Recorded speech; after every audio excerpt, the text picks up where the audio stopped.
Want to know how to make a cool Lego catapult? Here's how. Gather these following pieces. Construct these pieces for the base. Now for the hinge pieces. Now time for the hinge pieces. Assemble the pieces like this.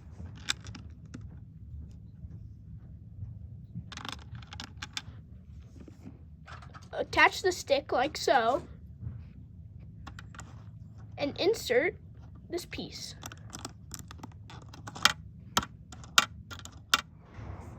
Place this plate. Add these smooth pieces to make it look better. Add this piece to make it launch better. Add the barrel and add the bread. You don't have to add the bread. We just chose it. Now you got a cool catapult.